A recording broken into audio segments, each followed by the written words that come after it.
அண்ணன் உறுதியா இருக்கிறாரு. இப்ப அண்ணன் உறுதியா இருந்து இல்ல தம்பிகளுக்கோ இல்ல மற்றவங்களுக்கோ வந்து அந்த நிலைப்பாட்டுல கொஞ்சம் இதா இருந்தா கூட பரவாயில்ல. மொத்தம் நாம் தமிழர் கட்சியில இருக்க அத்தனை பேருக்குமே அதுதான் எண்ணம். இது வந்து சும்மா சாதாரணமா உருவான கட்சி இல்ல. பாக்கி எல்லாம் உங்களுக்கு வந்து நீங்க திரும்பி திரும்பி போய் மாற்றுன்னு நினைக்கிறது எல்லாமே ஏமாற்று தான். ஒரே மாற்று வந்து நாம் தமிழர் கட்சி தான். அதுதான் இப்ப நிலைப்பாடு என்ன நம்ம என்ன அவர் மேல பேரன்பு உண்டு தான். தனிப்பட்ட முறையில நான் கூட ஒரு விஜய் ரசிகர் தான். அப்ப விஜய் சார் வந்து படம் பார்த்துட்டு விமல் வந்து இந்த குருவி இந்த கில்லி படத்தெல்லாம் சின்ன சின்ன ரோல் பண்ணியிருக்காரு. அப்புறம் என்ன தலைவா அடிச்சு தூக்கொண்டேப்பா இவரை பார்த்தா நம்மளுக்கே பயமா இருக்குப்பா. அஜித் சாருக்கு வந்து எப்படி இருக்குமா இப்படி சின்சியரா இருக்கும். பரபரன்னு இருக்கும்போது யாராச்சும் முன்னாடி வந்து கை கொடுத்துப்பாரு. நம்ம வந்து இது பண்றோம்னா யாரோ பயல கையறா ஐயோ அப்படிங்கிற அளவுக்கு ஏஎல் விஜயோட தான் உங்களுக்கு முதல் ஆமா சினிமாவோட வந்து அவரோட தான். அவர் வந்து அப்ப பிரியதர்ஷன் சாரோட வந்து வெளில வர்றாரு. ஓகே. ஆனா எனக்கு வந்து வெற்றிமாறன் சாரு இந்த அஜயன் பாலா அவங்களோடலாம் பழக்கம் இருக்கு. அவங்களோடலாம் நல்ல பழக்கம் உண்டு. ஒரு வெற்றிமாறன்லாம் இப்ப படம் பண்ணணும்னு சொல்லிட்டு இருக்காரு. ஒருவேளை ஏஎல் விஜய் சார் நான் இது பண்ணலன்னா வெற்றிமாறன் சார் தான் உதவி இயக்குனரா சேர்ந்துருப்பேன். ஓகே. ஏஎல் விஜய் சாரோட மதராசப்பட்டினம் ஒர்க் பண்றீங்க. அவர் வந்து ஃபர்ஸ்ட் கிரீடம். ஆமா. அதுக்கு முன்னாடி 100 அட்வர்டைஸ்மெண்ட் எடுத்தாரு. ஓ. பிரியதர்ஷன் சாரோட வந்தோம்னா அட்வர்டைஸ்மெண்ட். அந்த அட்வர்டைஸ்மெண்ட்ல கிட்டத்தட்ட நாங்க ஒரு 60-70 அட்வர்டைஸ்மெண்ட் ஒர்க் பண்ணோம். ஓ. நானும் ஒர்க் பண்ண சர்க்குணம் ஒர்க் பண்ணாரு. ஓகே. அதுக்கப்புறம் தான் வந்து கிரீடம். கிரீடத்துல நான் அசோசியேட் டைரக்டர், சர்க்குணமும் அசோசியேட் டைரக்டர். முதல் படமே பெரிய ஒரு நடிகரோட. ஆமா அஜித் சாரோட படம் இல்ல. அந்த அனுபவம் எப்படி இருந்துச்சு? ஆமா கேட்க வேணும். நம்ம அசிஸ்டன்ட் அதுல நான் வந்து தொழில் முழுசா தெரியும். அட்வர்டைஸ்மெண்ட் கிட்டத்தட்ட ஒரு இப்ப இருக்க ஷார்ட் பிலிம்ஸ் மாதிரி தானே. 60-70 பண்ணிருக்கீங்கன்னா பெரிய அனுபவம். இண்டஸ்ட்ரியில இருக்க எல்லா கேமராமேனும் எனக்கு தெரியும், எல்லா ஆர்ட் டைரக்டரும் தெரியும்.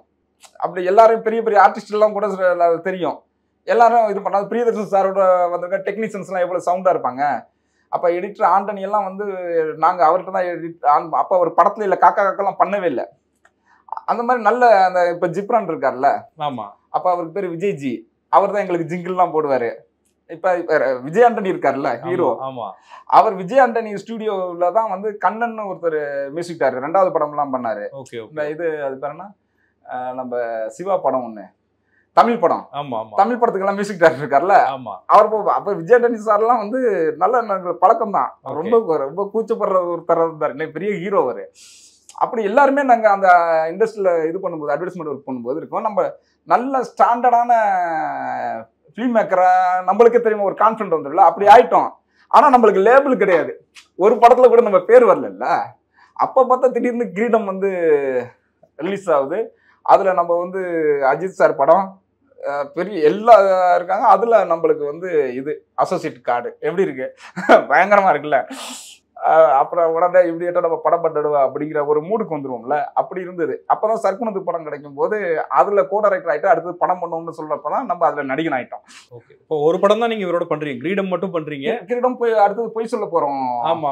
அந்த படம் அப்ப வந்துட்டோம். அப்புறம் வந்து களவாணி வாகச்சுடவா 2 சர்க்குணத்தோட கோ டைரக்டரா ஒர்க் பண்றேன். அப்புறம் நடிகரா நம்ம ஒரு ரவுண்டு வர்றோம். நம்ம படம் பண்ண போறதுக்கு அந்த சூழல்ல அது மிஸ் ஆகி போயிட்டு இப்பதான் அதுக்கான காலம் எல்லாம் கூடிய இயக்குனர் ஆகிறதும் ஒரு பெரிய பேனர், பெரிய ஹீரோ, பெரிய அசிஸ்டன்ட் டைரக்டர். நீங்க நடிகரா வரும்போதும் அது பெரிய வெற்றி.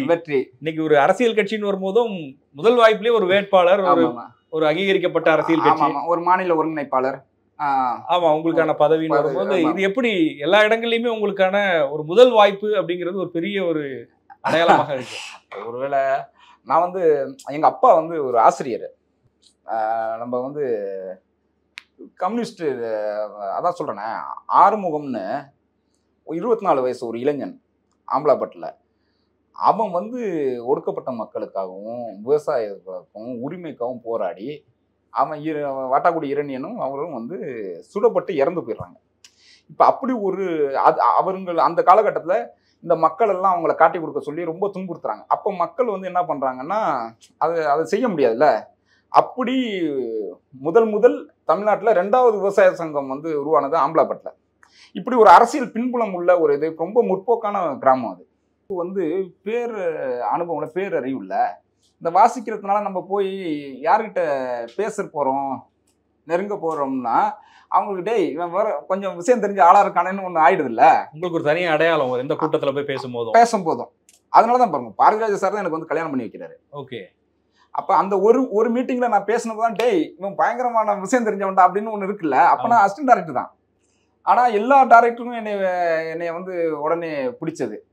அது மாதிரி உடனே நம்ம விஜய் சார் கிட்ட இருக்கோமா அப்ப எல்லாம் டிஸ்கஷன் எல்லாம் பேசுவோம் பண்ணுவோம் அப்படின்றதுலாம் அவருக்கு. அதையும் சொல்லுங்களேன், ஒரு பெரிய நடிகரோட படத்துல பண்றீங்க, அந்த அனுபவங்கள் எப்படி இருந்துச்சு? அஜித்தோட உரையாடி இருப்பீங்க. ஆமா, அஜித் சார் வந்து ரொம்ப ரொம்ப இயல்பா இருப்பாரு. நம்ம திடீர்னு ஒருத்தர் வந்து நம்ம ரொம்ப நிறைய கூட்டுற மாதிரி டைலாக் சொல்லி கொடுக்கணும். அவளை திரிஷா மேடத்துக்கு வந்து தமிழ்ல வந்து டைலாக் எழுதி கொடுத்தா அவங்களுக்கு படிக்க வராது. அதனால அவங்க தமிழ்ல அவங்களுக்கு எழுதி கொடுக்கணும். ஓகே. அப்புறம் அவங்கள பேச வச்சு பார்க்கணும். அப்புறம் மலையாள ஆர்டிஸ்ட் நிறைய பேர் இருந்தாங்க, அவங்களுக்கு ப்ராம்ப்டிங் பண்ணணும். அப்புறம் பாம்பே ஆர்டிஸ்ட்லாம் வந்திருந்தாங்க. இப்போ அஜித் சாருக்கு வந்து நம்ம எப்படி இருக்குமா, இப்படி சின்சியராக இருக்கும், பரபரன்னு இருக்கும்போது யாராச்சும் ஒரு பின்னாடி வந்து இப்படி கை கொடுத்துருப்பாரு. நம்ம வந்து இது பண்ணுறோம்னா யாரோ பயில ஏய் கையறா ஐயோ அப்படிங்கிற அளவுக்கு ரொம்ப இயல்பான இதாக இருப்பார். அப்புறம் திடீர்னு பார்த்தீங்கன்னா விதவிதமாக ஃபோட்டோ எடுப்பார். நம்ம ரொம்ப எங்கேயோ கேமரா வச்சுருந்து நம்மளை ஃபோட்டோ எடுத்து நம்மள்ட்ட கொண்டு அதை காட்டுவார். அப்புறம் அந்த கிளைமாக்ஸ் ஏரியா வந்து இதில் எடுத்தோம், இங்கே எண்ணூர் இதில் அந்த நிலக்கரி அந்த ஹார்பர்கிட்ட எடுத்தோம். ஓகே. அப்போ வந்து ஃபைட் சீனு அப்போ வந்து பார்த்தீங்கன்னா நம்ம வந்து ஃபைட் மாஸ்டர் எல்லாம் தீவிரமாக பண்ணிட்டு இருக்கோம்.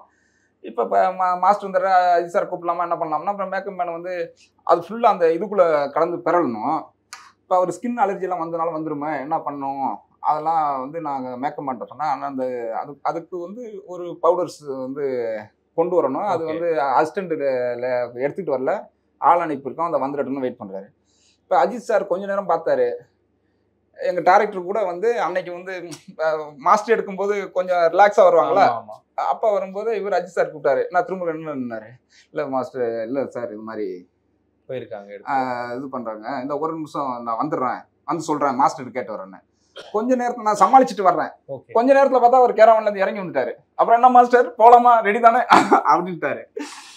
என்னன்னு கேட்டாங்க, என்ன தயக்கம் என்ன பிரச்சனை இருந்தார் சார், இது மாதிரி இது பிறல் சண்டை முடிஞ்ச ஒரு பாதியிலேருந்து ஆரம்பிக்கிறோம், அதனால உடம்புலாம் டெஸ்ட்டாக இருக்கணும், முகத்துலலாம் இது இருக்கணும், அதனால அந்த உங்களுக்கு என்ன பிரச்சனை இருக்குமா டக்குன்னு அந்த இதில் கீழே வந்து பிறண்டு அப்படியே கைகள்லாம் பேசி முகத்துல எப்படி எடுத்து அந்த இதெல்லாம் பூசிட்டு வாங்க போகலாம் அப்படின்ட்டு வந்துட்டாரு. அந்த தயக்கமும் இல்லாமல் பண்ணிட்டாரு. ஓகே. அதே மாதிரி அவரு நாங்கள் இதில் வந்து ஹைதராபாத்தில் வந்து ஷூட்டிங் எடுக்கும்போது அவர் அந்த காரில் ஏறி ஒரு ஃபைட்டு ஓடுவார். அப்போ அவருக்கு ஏற்கனவே முதுகில் பிரச்சனை. அப்போ வந்து அவருக்கு வந்து அது வந்து இதாச்சு. அடுத்த நாள் வந்து நாங்கள் செட்டில் போட்டுருக்கோம் ராஜ்கன் சாரு இவரெல்லாம். அப்போ வந்து அஜித் சார் இந்த பெயினில் வந்து நைட்டு பூரா நாங்கள் சர்க்கிள் வந்து என்ன பண்ணுவோம்னா டேரக்டர் போய் நைட்டு ஷூட் முடிஞ்சாலும் அவரை போய் பார்த்துட்டு அடுத்த நாள் என்னென்ன ப்ரோக்ராமு அப்படின்னு பார்த்துட்டு இப்போ ஒரு 2 மணிக்கு முடியும்னு வைங்களேன், நாங்கள் நேராக எங்கள் ரூமுக்கு போய் ப்ரெஸ்அப் ஆக மாட்டோம். நைட்டு டேரக்டர்கிட்ட போயிட்டு அவர் ப்ரெஸ்அப் பண்ண என்னென்ன பண்ண போகிறோம் நாளைக்கு என்ன ப்ரோக்ராம் அப்படின்னு பேசிட்டு நாங்கள் ஒரு 3-3:30 தான் வருவோம். அப்போ பார்த்தா இவர் வந்து நடந்துக்கிட்டு இருக்காரு அஜித் சார் அப்படின்ட்டு இருக்காரு, இடுப்பில் கை வச்சுட்டு நடந்து போகிறாரு. அடுத்த நாள் காலையில் நாங்கள் தான் இப்போ என்ன பார்த்தீங்கன்னா நாங்கள் 1 மணி நேரம் தான் தூங்கியிருக்க முடியும். நாங்கள் போனோன்னா அப்புறம் குளிச்சுட்டு நாங்கள் திருப்பி இது பண்ணுறோம். அஜித் சார் பார்த்தீங்கன்னா முதல்ல வந்து கேரவனில் வந்து ஏறாமல் கேரவனுக்கு கீழே இப்படி நடந்துகிட்டு இருக்காரு. அப்புறமா இதுன்னு பார்த்தா அசிஸ்டன்ட் விட்டு என்ன அப்படின்னு கேட்டாங்க, அவர் நைட்டில் இருந்து இதே பண்ணலை, அது தூங்கவே முடியல படுக்கவே முடியல, அவருக்கு பெயின் நடந்துக்கிட்டே இருக்காரு. அப்புறம் டேரக்டர்லாம் சொல்கிறோம், டேரக்டர் இல்லை ஷூட் போகலாம் அப்படிங்கிறாரு. அப்போ பார்த்தீங்கன்னா இந்த இப்படி நம்ம டேபிள் இருக்குல்ல, இப்படி வந்து ஒரு போலீஸ் என்கொயரி இருக்கும். ஓகே. அந்த சீன் எடுக்கிறோம். இப்போ ட்ராலி போட்டு இப்படி எடுத்துக்கிட்டு இருக்கிறோமா ஒரு ஷாட் ஓகே அப்படின்னா, இப்போ அடுத்தது இருக்க இதில் வந்து கேமரா ஆங்கிள் மாற்றிட்டு எடுக்க போகும்போது இவர் வந்து அவர் பெயின் பயங்கர பெயின் உட்காந்து இவர் நாங்களாம் அப்படியே வெயிட் பண்ணிகிட்டு இருக்கோம்.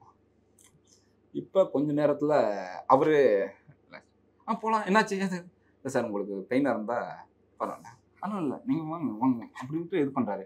அடுத்து அதை முடிச்சிட்டோம். அடுத்தது ஜெயிலுக்குள்ள இருப்பாரு. ராஜ்கிரண் சார் வந்து அவர் அடிக்க போவாரு. அவர் எழுந்திரிக்கணும் உட்கார்ந்துட்டு. இவர் போனா அவரால் எழுந்திரிக்க முடியல. அப்புறம் என்னன்னு இல்லை, ஒரு ஃபர்ஸ்ட் படத்து டேரக்டர் ரொம்ப ஸ்ட்ரகிள் இருந்து படம் பண்ண வருவாங்க. அது என்னால் இதாகிடக்கூடாதுன்னு அப்புறம் நாங்கள் ராஜ்கிரண் சார் எல்லாம் ப்ரொடியூசர்கிட்ட பேசி வலியுறுத்தி அப்படி தான் அவர் பரவாயில்ல சார் நம்ம வந்து சென்னையில் எடுத்துக்கலாமே ஒன்றும் உங்களுக்கு பிரச்சனை வராது அப்படின்லாம் அப்படி கிளம்பி வந்தார். அவ்வளோ இது பண்ணார் அந்த பெயினை இது பண்ணிக்கிட்டு. அப்புறம் பார்த்தா அது பெரிய தலைப்பு செய்துன்னு வைங்க, படப்பிடிப்பில் அஜித் சாருக்கு வந்து இது பண்ணது, ஃப்ளைட் பிடி தனி விமானத்தில் வந்தார் அப்படின்னு.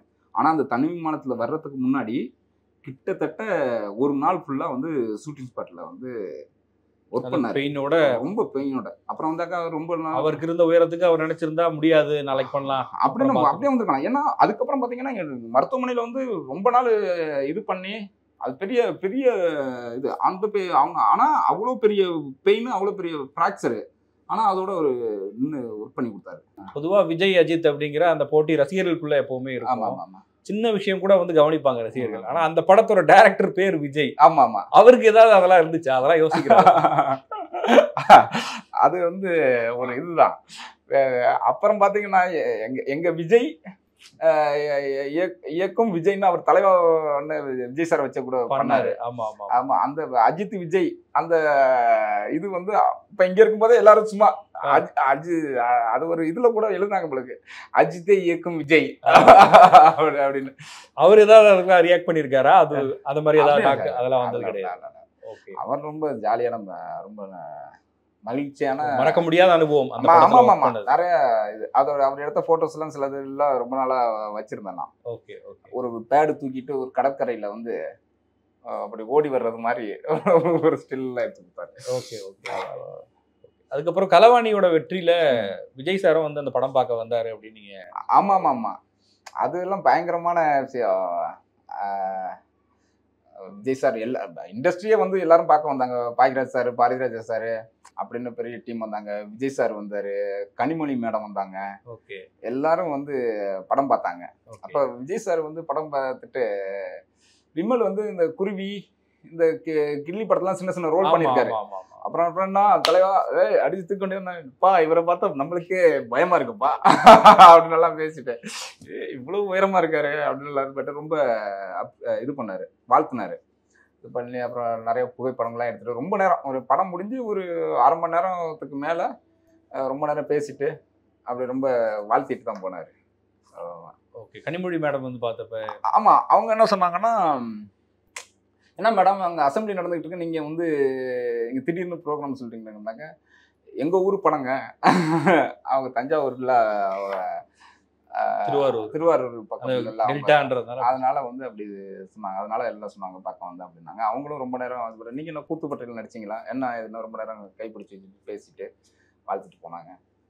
ஒரு மகிழ்ச்சியான தான். ஓகே. இப்போ அனந்த் சீமான் அவர்களோட நீங்க சினிமா பத்தி எல்லாம் பேசுறது உண்டா? அவர் நிகழ்கால படங்கள் எல்லாம் பார்த்துட்டு பேசுவார்? ஆமாம் ஆமாம், அவர் தான் தெரியுமே, எல்லாரும் அவர் படத்தை பார்க்க கூப்பிட்டுருவாங்க. ஆமா, இப்போ கூட கடைசியில் நானும் அண்ணனும் தங்கர் பச்சான் சார் பேரன்பும் பெருங்கோவும் பையன் நடிச்சது, அதை பார்த்தோம். நாங்கள் தான் தேட்டரில் ரிலீஸ் ஆகிறதுக்கு முன்னாடி 2 பேரும் தான் பார்த்தோம். ஓகே. அது மாதிரி படம் பார்க்குறது உண்டு, படம் பார்த்த படங்களை பேசுறது உண்டு. இப்போ நான் இயக்க போகிற படங்கள் நேற்று கூட சந்திக்கும் போது கூட இது மாதிரி பேசிட்டு தான் வந்தோம். இந்த படம் டைரக்ட் பண்ணுறதுக்கு ஏற்கனவே ஒரு திட்டம் இருந்தது. அது இன்னும் 10 மாதம் தான் இருக்கிறதுனால அதை தள்ளி வச்சுட்டு எலெக்ஷன் முடிஞ்சு பண்ணலாம்ன்றாங்க. அதுதான் சரியாக வரும், நீ எலெக்ஷன் முடிஞ்சு ஏற்கனவே அதான் சொல்லியிருந்தாரு, அதனால் எலெக்ஷன் முடிஞ்சுட்டு பண்ணு, நடிக்கிற படங்களை வந்து இது பண்ணிக்க அப்படின்னு பேசணும். அப்புறம் நான் இந்த மாதிரி படம் எடுக்க போகிறேன் இப்படின்னெல்லாம் ஒரு இது பண்ண 2 பேரும் விவாதிக்கிறது உண்டு தான், பேசிக்கிறது உண்டு தான். அவருக்கு சினிமா புத்தகம் படிக்கிறது அதெல்லாம் ரொம்ப பிடிச்சமான விஷயம், நம்மளுக்கும் அது ரொம்ப ரொம்ப பிடிச்சமான விஷயம். நீங்க எப்படி சினிமால இருந்து அரசியலுக்குள்ள வந்துருக்கீங்களோ அந்த மாதிரி உங்களுடைய திரைத்துறையில இருந்தும் விஜய் சார் இப்ப அரசியலுக்குள்ள வந்திருக்காரு. ஆமா ஆமா, என்ன நினைக்கிறீங்க அதை பத்தி? அதுதான், அது எல்லாருக்கும் வர்றதுக்கான இது உண்டுதான். என்ன, ஆனா தமிழ்நாட்டு அரசியல் சூழல் வந்து இப்போ வந்து தத்துவார்த்தமா ரொம்ப காலகட்டத்துக்கு அப்புறம் தத்துவார்த்தமா சித்தாந்த அடிப்படை ஐடியாலஜிக்கலா வந்து களம் வந்து மாறி இருக்கு. இந்த மாறி இருக்கும்போது இன்றைக்கு வந்து இந்திய தேசியம் பேசுறவங்க, திராவிட தேசியம் பேசுறவங்க, தமிழ் தேசியம் பேசுறவங்க இவங்க 3 பேருக்கும் இடையில பெரும் விவாதம் வந்து இந்த நிலத்துல இது பண்ணுது. இந்த இந்த யுத்தம் வந்து ரொம்ப முக்கியமானது. இந்த வரலாறு எதிர்பார்த்துக்கிட்டு இருந்த யுத்தம். ஒரு நம்ம 2000 வருடங்களாக வந்து யுத்தம் வந்து ஆரியத்துக்கும் தமிழ் தேசியத்துக்கும் தான். அதுல இடைச்சர்களா வந்து திராவிடம் வந்துட்டு அது நாங்க தான் அது அந்த சண்டை போடுறவர்கள், தமிழ் தேசியமும் நாங்க தான் அந்த சண்டை போடுறோம் அப்படின்னு சொல்லி திராவிடமும் தமிழ் தேசியமும் வேறு வேற இல்லைன்னு சில பேர் சொல்றாங்க. இல்ல அது மாதிரி அதை வந்து திராவிடம் அப்படிதான் பண்ணிட்டு இருந்தது. திராவிட சூழ்ச்சியை அதுதானே நிகழ்த்திட்டு இருந்தது. நாங்க ஆரியத்தை நாங்க தான் எதிர்க்கிற ஆளு, அந்த தமிழர்களுங்கிறது நாங்க தான், ஆனா நாங்க திராவிடர்கள் அப்படின்னு ஒரு சண்டை போட்டுக்கிட்டு இருந்தது. இப்ப இந்த இறுதி யுத்த காலகட்டத்துக்கு பிற்பாடு தமிழர்கள் வந்து தன்னியல்பா உணர்ந்துக்கிட்டாங்க. திராவிடம் வந்து அது ஒரு திராவிடமே ஒரு சூழ்ச்சி தான், திராவிடம் பண்றது சூழ்ச்சி இல்லை, திராவிடமே சூழ்ச்சி. அதனால வந்து தமிழ் தேசியமா ஒன்று திரண்டு ஆரியத்தை எதிர்கொள்ளணும், திராவிடத்தை எதிர்கொள்ளணும். ரெண்டு இப்ப நம்ம ஒரு ஹீரோ டபுள் வில்லன் அப்படின்னு ஒரு ஸ்டாண்ட் வரும்ல சினிமாவில், அது மாதிரி ரெண்டையும் எதிர்க்கிற ஒரு நிலைப்பாடு வந்திருக்கு. இப்ப தத்துவார்த்த சண்டை நடக்குது. இப்ப திராவிடம், தமிழ் தேசியம், இந்திய தேசியம் மூன்றும் தத்துவார்த்தமா யார் வந்து கருத்தியல் ரீதியா இந்த களத்துல நின்று மக்கள்கிட்ட நின்று யார் வெல்றதுன்னு போட்டி இருக்கும் பொழுது, இப்ப இந்த இவரோட வரவு வந்து எப்படின்னா இந்த தத்துவார்த்த புரிதல் இல்லாம ஒரு வருகையா இருக்கு. திராவிடமும் தமிழ் தேசியமும் இந்த மண்ணின் 2 கண்கள்னு சொல்றாரு. அது அங்கதான் தமிழ் தேசியம் வேறு, திராவிடம் வந்து ஒரு மாயை, ஆனா அது ஒண்ணு இயங்குது. இந்திய தேசியம் ஒண்ணு இயங்குது. இதுல இல்லாத திராவிடம் வந்து தமிழ் நிலத்துல அது இல்ல அப்படின்னு நிறுவுறதுக்கு தான் தமிழ் தேசியம் வந்து சண்டை போட்டுட்டு இருக்கு. அது இல்லாத ஒண்ணு இருக்குன்னு சொல்றதே வந்து கிட்டத்தட்ட அதோட அணி தானே. தமிழ் தேசியம் தனித்துவமானது, இந்திய தேசியம் ஒரு ஒரு கட்டமைப்பு இருக்கு. இல்ல திராவிடம் பேசுபவர்களோ இந்திய தேசியம் பேசுபவர்களோ தமிழ் தேசியத்தை இந்த மாதிரி சொன்னது கிடையாது. பட் விஜய் வந்து திராவிடத்தையும் மறுக்கல, தமிழ் தேசியத்தையும் மறுக்கல. அதான் கருவாட்டு சாம்பார்னு நம்ம தமிழரசு இது மணியரசு ஐயா சொல்லுவார் பாருங்க. கருவாடுன்னா கருவாடு, சாம்பார்னா சாம்பார். அது என்னன்னா கருவாட்டு சாம்பாருங்கிறது மாதிரி அது வந்து தத்துவார்த்த குறைபாடோட தான் இருக்கு. அது அண்ணன் வந்து அதை அவருக்கு சரியான ஆட்களை வச்சு அதை சரியா அதை வந்து சரி பண்ணிக்கணும். அது இங்கே தத்துவம் இல்லாத எதுவுமே வந்து இங்கே நிலைச்சு நிற்காது. ஐயா வைகோ வந்து ஒரு கட்சி ஆரம்பிச்சார். ஆனால் அது ஏன் நிலைக்கலன்னா அதுக்குன்னு தனித்துவமான தத்துவம் இல்லை, அது திராவிடத்தின் ஒரு இதுதான். அதனால தான் அது வந்து இது பண்ண போகுது. ஐயா விஜயகாந்தோட பின்னடைவு சந்திக்குது. ஐயா இவர் நம்ம டிடிவி அண்ணன் அவரோட இது வந்து பின்னடைவுல சந்திக்கிறதுக்கெல்லாம் காரணம் என்னன்னா அவங்கள்ட்ட தனித்துவமான அடையாளம் மிக்க தத்துவங்கள் இல்லை. இருந்தாலும் விஜய் வந்து இன்னைக்கு ஒரு புகழ்பெற்ற நடிகரா இருக்காரு, பெரிய ரசிகர் பட்டாளம் இருக்கு, மாநாடெல்லாம் நடத்தி கூட்டத்தை காமிச்சிருக்காரு. அரசியல் அரங்கத்துல இன்னைக்கு அவருக்குன்னு ஒரு பவர் இருக்குன்னு சொல்றாங்க இல்லையா, அதை நீங்க மறுத்துற முடியும்? இல்ல அது வந்து எல்லாருக்குமே வந்து இயல்பா இருக்கும், அதை நம்ம மறுக்கிறதுக்கு இல்லை. ஆனா அன்னைக்கு எம்ஜிஆர் ஐயா வந்து களத்துல வந்து அன்னைக்கு இருந்த மக்களோட அறிதலும் புரிதலும் அன்னைக்கு இருந்த தேவையின் பொருட்டு அவர் ஒரு உச்ச நட்சத்திரமா இருந்தாரு. அவர் ரொம்ப காலமா நீண்ட காலமா அரசியல்ல செயல்பாட்டுல இருந்து திராவிட முன்னேற்ற கழகத்துக்கு ஆதரவா நிலைப்பாடு ஃபர்ஸ்ட் காங்கிரஸ் இருந்து அப்படி வந்தவர். அடுத்தது வந்து நம்ம அரசியல்ல இருந்து தீவிரமா வந்தது யாருன்னாக்க விஜயகாந்த் ஐயா தான் வந்தாரு. இப்ப இவங்களுக்கு இடையில வந்து அம்மா ஜெயலலிதா வந்தாங்க. அது வந்து எம்ஜிஆர் அவங்கள பின்பற்றி வந்ததுனால அவங்களும் அரசியல் செயல்பாட்டில் வந்து அவங்களும் ஒரு காரணியா இருந்தாங்க. அதுக்கு எங்க ஐயா நடராஜனும் எங்க அம்மா சசிகலாவும் பெரும் துணையா நின்று அவங்கள பக்கபலமா நின்று அவங்கள கொண்டாந்து ஒரு பெரிய அரசியல் சக்தியா காட்டிட்டாங்க. உங்களுடைய தஞ்சாவூர் பின்புலம். ஆமாமா, எங்க ஒரத்தநாடு சட்டமன்ற தொகுதி எங்க நிலத்துல இருந்து தான் அது உருவாக்குனாங்க. எங்க அண்ணன் அழகு திருநாகரசு கூட அதுக்கு ஒரு பக்கபலமா இருந்தாங்க. ஒரத்தநாடு தான் வந்து துணை நின்று அம்மாவை வந்து ஒரு வலிமையான அரசியல் சக்தியை உருவாக்குனாங்க. அந்த அந்த அப்படி ஒன்று இருந்துச்சு. இப்ப ஐயா இப்ப நாங்கள் அண்ணன் விஜய்க்கு அந்த மாதிரியான அரசியல் பின்புலம் மிக்க ஆட்கள் வந்து அறிவு சார்ந்து இயங்குற ஆட்கள் வந்து பற்றாக்குறைன்னு நம்மளுக்கு தோணுது. ஏன்னா அவரோட இந்த இது அவர் பேசுறது, அவர் பொது அந்த ஓராண்டு நிறைவு பெற்றவுடன் அவங்க இடத்துல அவங்க பேசுனது ஒரு 15 நிமிஷம் தான் பேசினாரு. அதில் ஒரு பெருசாக ஒன்றும் செய்தி இல்லை. சீமான் அவர்களும் விஜய் அவர்களும் இணைந்து பயணிக்கணும், அவங்க 2 பேரும் இணைந்தா அது வந்து வெற்றிக்கான ஒரு வாய்ப்பா இருக்கும்னுலாம் சில பேர் சொல்றாங்க இல்லையா? அது வந்து எல்லாரோட கருத்துன்னு தான் வச்சுங்களேன். ஃபர்ஸ்ட்ல ஆரம்பத்துல அண்ணனுக்கும் அவங்க 2 பேரும் சந்திச்சு கூட பேசினாங்க. அந்த மாதிரியான சூழல் கூட உருவானுச்சு. இது வந்து என்னன்னா வேற ஒரு தேர்தல் லாப கூட்டணி, தேர்தல் கணக்கு, அப்புறம் வந்து கொள்கை கூட்டணி இல்ல, இது அரசியல் கூட்டணிலாம் சொல்றாங்கல்ல, அது மாதிரி இல்ல. நம்ம வந்து சித்தாந்த அடிப்படையில் வர்ற நம்ம தானே. அதனால கொள்கை சரியில்லைன்னா கூட்டணி எப்படி வைக்க முடியும்? தனிப்பட்ட முறையில் உங்களோட எல்லாம் பேசும்போது என்ன சொல்லுவார் சீமான் அவர்கள்? விஜய் பத்தி என்ன சொல்லுவாங்க? இல்ல நம்ம அவருக்கு வந்து சரி, இன்னும் தத்துவார்த்த புரிதல் சரியா இல்ல. அதுதான் இப்ப நிலைப்பாடு. என்ன நம்ம என்ன அவர் மேல பேரன்பு உண்டுதான். தனிப்பட்ட முறையில நான் கூட ஒரு விஜய் ரசிகர் தான். தத்துவமா பயணிக்கும் போது அதுல வந்து செய்தி விஷயம் இல்லை. இந்த தமிழர் நலனுக்கோ தமிழர்களோட எதிர்காலத்துக்கோ அதுல ஒண்ணுமே இல்லை. இப்ப எப்படி கமலஹாசன் ஐயா வந்தாரு, அவர் வரும்பொழுது ஒரு மக்கள் இளைஞர்கள் வந்து கூட்டமா போனாங்க. அடுத்தது டிடிவி அண்ணா வந்தாரு, அவர் கூட எங்க பகுதியிலெல்லாம் வந்து பெரிய அளவுக்கு ஆதரவு இருந்தது. ஒருத்த நாட்டுல பெரிய ஆதரவு இருந்தது. அவர் வந்து அங்க இருக்க இளைஞர்களும் இவங்களை என்ன நினைச்சாங்கன்னா, அம்மா சசிகலா வந்து எடப்பாடியார்கிட்ட வந்து ஆட்சியை கொடுத்துட்டு போனாங்க. ஆனா அவர் வந்து நம்ம துரோகம் பண்ணிட்டாரு, அதனால அவரை வீழ்த்தணும், அது ஒண்ணு. அதே மாதிரி பிஜேபி வந்து கவர்னரை கொண்டு போய் ஒளிச்சு வச்சுட்டு சசிகலா அம்மாவை வந்து முதல்வர் ஆக்க விடல, அதனால அவரையும் வீழ்த்தணும் அப்படின்னு அந்த இளைஞர்கள் வந்து இந்த ஏமாற்றத்துல இந்த துரோகத்துக்கு பழி தீர்க்கணும்னு தான் அவர் பின்னாடி அணி திரண்டாங்க. இப்ப கடைசியில போய் அண்ணன் எங்கன்னுட்டாரு, அதே பிஜேபி, அதே எடப்பாடின்ட்டாரு. இப்ப இவங்க ஐயோ, அதுக்கு இப்போ எப்படி சொல்ல முடியாது, எல்லாருக்கும் ஒரு அர்த்தம் ஆயிட்டுல அந்த அங்க இருக்கிற இளைஞர்களுக்கு. அது மாதிரி இப்ப இருக்கிற நம்ம அண்ணன் விஜய் கூட ஒரு பெரிய எதிர்பார்ப்புல போற இளைஞர்களுக்கும் இது மாற்று இல்லை, ஏமாற்றம்னு தான் தோணும்னு தான் நான் நினைக்கிறேன். இப்போ விஜயோடு சேர்ந்தா ஒரு வெற்றி கிடைக்கும், இல்ல ஒரு மாற்று சக்தியா உருவாகலாம் என்பதை விட கொள்கை தான் முக்கியம் அப்படிங்கிறதுல உறுதியா இருக்கு. ஆமா ஆமா, இல்ல இல்ல, தம்பிகளே அப்படிதான் இருக்கும். அண்ணன் உறுதியா இருக்கிறாரு. இப்ப அண்ணன் உறுதியா இருந்து இல்ல தம்பிகளுக்கோ இல்ல மற்றவங்களுக்கோ வந்து அந்த நிலைப்பாட்டுல கொஞ்சம் இதா இருந்தா கூட பரவாயில்ல.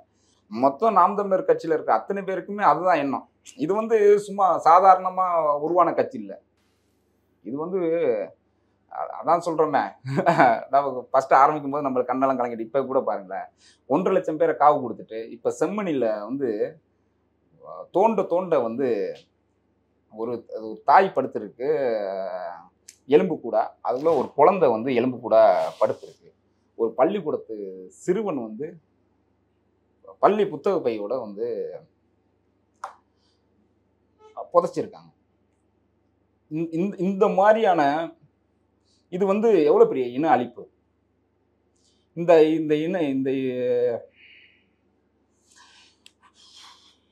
தண்ணி இது போர்க்குற்றம்லாம் இல்லை, இன அழிப்பு. அதுக்கு சாட்சி தான் அதெல்லாம். பாலச்சந்திரன் பிஸ்கட் ரொட்டி துண்டு தின்னுக்கிட்டோம், அப்புறம் நெஞ்சில் குண்டு போயிடுறதும், இசைப்பிரியாவை வந்து நிறுவனமாக்கி கொலை பண்ணுறதும், இதெல்லாம் இந்த உலகம் பார்த்துட்டு இந்த உலகத்தில் இந்த நிலப்பரப்பில் தமிழர்களுக்குன்னு யாருமே இல்லை, நமக்கு நாமே தான்டா நிற்கணும்னு நம்மளா வந்து கட்டின அமைப்பு நாம் தமிழர் கட்சி. இதில் வந்து எந்த சமரசத்தை எங்கே பண்ணுறது, யார்கிட்ட பண்ணுறது? அப்போ இது இந்த துரோகம் பண்ணுறவங்க, இந்த துரோகத்துக்கு துணை நின்றவங்க, இவங்களெல்லாம் அப்புறப்படுத்திட்டு நம்ம நிலத்தில் நம்மளுக்கான ஒரு அரசியல் அதிகாரத்தை பெற வேண்டியதுக்கு தான் நாம் தமிழர் கட்சி உருவானது. இது வந்து 1.5 லட்சம் பேரோட உயிர் தியாகத்தில் தலைவர், இயக்கம் எல்லாம் வந்து இந்த நீங்கள் புறநானூற்றுல வரலாற்றில் அப்படி தான் நீங்கள் பார்க்க முடியும். அந்த புறநானூற்று தாய் வந்து ஃபஸ்ட்டு தந்தையை அனுப்பி விட்டுட்டு, கணவனை அனுப்பி விட்டுட்டு, கடைசியில் மகனை அனுப்பி விட்டுட்டு, அவனும் செத்துட்டான்னு செய்தி அறிஞ்சு அவனை பிரட்டி நெஞ்சில் அம்பு பாஞ்சிருக்கான்னு பார்த்துட்டு மகிழ்ச்சி அடைஞ்சான்னு சொல்கிறாங்கல்ல, அது மாதிரி களத்தில் தன் குடும்பத்தையே பலி கொடுத்த தலைவன் யார் இருக்காங்க இந்த சமீப நூற்றாண்டுகளில் சொல்லுங்க? எல்லாரும் வந்து எங்கேயோ ஓடிடுவாங்க, எங்கேயோ சமரசம் செஞ்சிருவாங்க. தலைவர் அப்படி செய்யலையே. அவர் தப்பிச்சு போயிட்டாரு அப்படி இப்படின்லாம் சொல்றாங்களே. பாலச்சந்திரனை இங்க விட்டுட்டா தப்பிச்சு போவார்? அது என்ன மாதிரியான அப்படி தப்பிச்சு போறவன தலைமை? நான் வாழ்ற நிலத்திலிருந்து அறமா சத்தியமா நான் ஒரு யுத்தம் நடத்திடுறேன். வெற்றி தோல்வி முக்கியம் கிடையாது. ஆனா நான் அறத்துக்கு புறம்பா சண்டை போட மாட்டேன்னு நின்று ஒரு சிங்களவர்களோட பகுதியில கூட ஒரு விபத்து கூட நடக்க விடாம கடைசி நிமிஷம் வரைக்கும் செய்யலையே. ஆயுதத்தை மௌனிச்சிட்டோம்னு வெள்ளக்குடி எடுத்துட்டவங்களை சுட்டு போட்டு இவ்வளவு துரோகம் பண்ண இதெல்லாம் பார்த்துட்டு வளர்ந்துருக்கேன். நம்மள்ட்ட எங்க சமரசம் பண்றது? எதை சமரசம் பண்றது? மக்கள் தான் வந்து சமரசம் பண்ணணும். ஊழலுக்கும் லஞ்சத்துக்கும் இவங்க கொடுக்குற ஏமாற்று வேலைக்கும் இந்த சலுகை இன்னும் போலியா சொல்ற இலவசங்களுக்கும் ஆட்படாம நேர்மையா சத்தியமா உண்மையா நம்மளுக்கு இவ்வளோ துரோகம் பண்ணி இருக்கிறாங்க. நம்ம நிக்க வேண்டியது நாம் தமிழர்களோட தான். நம்மலாம் நாம் தமிழர் தான் அப்படின்னு அவங்க தான் அதை முடிவு பண்ணணும். நம்ம நாம் தமிழர்னு பேசுறோம்னாக்க வெறும் தமிழர்களுக்கானது இந்த கட்சி. புல்லு பூண்டு அனைத்து உயிருக்குமான கட்சியில வந்து இன்னொரு சகோதரனுக்கு வந்து இது பண்ணிடுவோமா? மாற்று மொழி பேசுறவரோ இல்லை இது பண்றவங்களுக்கோ நம்ம வந்து எதிர்நிலை எடுத்துருவோமா? மனிதாபிமானம் பேசுற கட்சி இது வரைக்கும் இந்த நிலத்துல ஒரே ஒரு முறை கூட வேற்று மொழியாளர்களோ எதையோ வந்து ஒருத்தரை கூட எவ்வளோ பெரிய பிரச்சனைகள்லாம் வந்திருக்கு. இந்த நிலத்துலேருந்து ஒருத்தரை கூட பாதுகாப்பாக தான் நின்று இருக்கோம். வந்தார வாழ வைக்கிற பூமின்னு நம்ம சொல்லியிருக்கிறோம். ஆனால் ஆள வைக்கிறோம்னு நம்ம ஆள வைக்கிற அளவுக்கு போயிட்டோம். நீங்கள் ஆள வைக்காதீங்க, வாழ வைப்போம். அதுதானே நாம் தமிழர் கட்சி சொல்லுது. நீங்கள் வந்து வாழுங்க, நாங்கள் எல்லா வசதியும் உங்களுக்கான எல்லா வலிமையும் ஏற்படுத்தி கொடுக்குறோம். ஆனால் ஆள்றது நாங்கள் ஆள்றோம். எங்கள் வீட்டுக்கு நான் தலைவன், என் வீட்டுக்கு நீ விருந்தாளியாக வாங்க. நீங்கள் இல்லை பக்கத்து வீட்டுக்காரராக கொடுங்க, எல்லாம் வாங்க. எங்கள் வீட்டிலே ஒரு மாடி போசனில் நீங்கள் வசிங்க, எங்களுக்கு அதெல்லாம் பிரச்சனை இல்லை. நீங்கள் உங்களுக்கு சுதந்திரத்தோடு வாழுங்க. ஆனால் நான் தான் தலைமை, நான் தான் என் நாட்டை ஆளுவேன், நான் தான் தலைமை பொறுப்பே இருப்பேன். அதுதானே சொல்லுது நாம் தமிழர் கட்சி. அப்போ மக்கள் தான் வந்து என்ன பண்ணணும்னா, நான் வந்து சொல்கிறது என்ன, தமிழ் மக்கள் மட்டும் இல்லை, தமிழ் மக்கள் வந்து இந்த திராவிடத்துக்கிட்டையும் ஆரியத்துக்கிட்டையும் இந்த இந்திய தேசிய காங்கிரஸுக்கிட்டையும் பிஜேபிக்கிட்டையும் அந்த அந்த இதில் மாட்டிக்கிட்டு அவங்க இவ்வளோ காலம் பட்ட துன்பம் போதும். பாக்கி எல்லாம் உங்களுக்கு வந்து நீங்கள் திரும்பி போய் மாற்றுன்னு நினைக்கிறது எல்லாமே ஏமாற்று தான். ஒரே மாற்று வந்து நாம் தமிழர் கட்சி தான். டெல்லியில் மக்கள் வந்து கெஜ்ரிவாலை வந்து தேர்ந்தெடுத்தாங்க. கெஜ்ரிவால் வந்து ஒரே நாளில் வந்து அந்த பள்ளி கல்வி துறையை வந்து உலகத்தின் ஆகச்சிறந்த துறையை மாற்றுறாரு. நாங்களும் என்ன சொல்கிறோம், நாங்கள் சத்தியம் சொல்லி சொல்கிறோம், இலவசம் தரமாட்டோம். இலவசம்ங்கிறது ஏமாற்று தான்.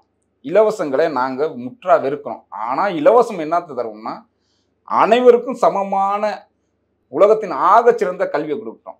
நீ ஆரம்ப கல்வியிலேருந்து நீ வந்து உயரிய கல்வி, நீ டாக்டரேட் பண்ணணும்னாலும் என்ன இருந்தாலும் அதை வந்து நாங்கள் வந்து இலவசமாக தர்றோம். அதே மாதிரி மருத்துவம், நீ கீழ்நிலையான ஆளாக இருந்தாலும் இல்லை நீ உலகத்தின் ஆகப்பெரும் பணக்காரராக இருந்தாலும் சரி, எல்லா மருத்துவமும் எல்லாருக்கும் சமமான ஒரே மாதிரியான மருத்துவம் தர்றோம். வீட்டுக்கு ஒருத்தருக்கு வேலை வாய்ப்பு, நீ படிச்சுட்டு படிக்காம இரு, யாராக இருந்தாலும் உங்களுக்கு வீட்டுக்கு ஒருத்தருக்கு வந்து வேலை வாய்ப்பு, அரசு வேலை. அது எப்படியா படிக்காதவருக்கு அரசு வேலை அப்படின்னு சொன்னால், இன்றைக்கும் கூட வெட்டினரி ஹாஸ்பிட்டலில் இருக்கிற மாட்டு சாணத்தை அல்றதோ மாட்டை பிடிச்சிக்கிறவர்களோ வந்து அரசு பணியாளர் தான். அதே மாதிரி 100 நாள் வேலை திட்டம் போடுற நீங்கள் உங்களுக்கு வந்து தினக்கூலியாக கொடுக்குறாங்க. அரசு சம்பளம் தான் அது. ஆனால் நாங்கள் தினக்கூலி இல்லை, மாத சம்பளமாக தர்றோம். நாங்கள் ஏன் எல்லாருக்கும் அரசு பணின்னு சொல்கிறோம்னா, இன்னைக்கு வாழ்க்கை வந்து 30 நாளைக்கு நீங்கள் ஓடிக்கிட்டே இருக்கணும், உங்களை துரத்திக்கிட்டே இருக்கணும். 30 நாள் நீங்கள் வீட்டு வாடகை கொடுக்கணும், நீங்கள் மொபைலுக்கு ரீசார்ஜ் பண்ணணும், நீங்கள் வந்து உங்கள் டிவிக்கு ரீசார்ஜ் பண்ணணும். நீங்கள் 30 நாள்னு எல்லாத்துக்கும் 30 நாள். இப்போ 30 நாள் இது பண்ணிட்டா மக்களோட எல்லாருக்கும் 30 நாளுக்கு வருமானம் இருக்கா? விவசாயிகளுக்கு வந்து 3 போகம் தான் வருமானம். ஆனால் 3 போகம் கிடையாது. இப்போ காவிரி பிரச்சனைக்கு அப்புறம் 2 போகம் தான். அப்போனா 6 மாதத்துக்கு ஒரு தடவை தான் அவர்கிட்ட நீங்கள் வந்து எல்லாத்தையும் கேட்கணும். நீங்கள் அப்படி உங்கள் அமைப்பு அப்படி இருக்கா, உங்கள் சிஸ்டம் அப்படி இருக்கா? அப்படி இல்லைல்ல. அப்போனா நீங்கள் என்ன பண்ணணும், அப்போ வந்து நீங்கள் 30 நாளைக்கு எங்கள் மக்களை வந்து 30 நாளைக்கு நீ எல்லாத்துலேயும் கேட்குற, ஆனால் எங்கள்கிட்ட அவங்கள்ட்ட வருமானத்தை 30 நாளைக்கு கொடுக்கலையே. அப்போ அதனால தான் நாங்கள் என்ன சொல்கிறோம், வீட்டுக்கு ஒருத்தருக்கு வந்து அரசு வேலை நாம் தமிழர் கட்சி கொடுப்போம். இந்த இலவசங்களை முற்றா நாங்கள் நிராகரிக்கிறோம். உங்களோட அடிப்படை தேவைகள்லேயே நீங்கள் அதிகமாக செலவு பண்ணுறது உங்கள் பிள்ளைங்களோட கல்விக்கும் மருத்துவத்துக்கும் நீங்கள் அதிக செலவு பண்ணுறீங்க. அதை ரெண்டையும் நாங்கள் வந்து இலவசமாக தர்றோம், உயர்ந்ததாக தர்றோம். அதனால நாம் தமிழர் கட்சியை மக்கள் ஆதரிக்க வேண்டியது உங்களோட கடமை. நாங்கள் எங்களுக்காக நிற்கலை, உங்களுக்காக தான் நிற்கணும். உங்களோடு சேர்ந்து ஏமாற்றப்பட்டவர்களும் நாங்களும் ஒருத்தங்க தான். திராவிடத்தால் வீழ்த்தப்பட்டவர்கள் தமிழர்கள், அதில் நீங்களும் நானும் ஒன்று தான். அதனால நம்ம தேர்ந்தெடுக்க வேண்டியது நாம் தமிழர் கட்சி தான். களவாணி படத்துல தொடங்கி அரசியல் களம் வரை விரிவாகவே பேசியிருக்கீங்க. ஆமாம், உங்க வாழ்க்கை பயணத்தை எங்களோட பகிர்ந்துக்கிட்டதுக்கு ரொம்ப நன்றி. ரொம்ப ரொம்ப நன்றி, மகிழ்ச்சி.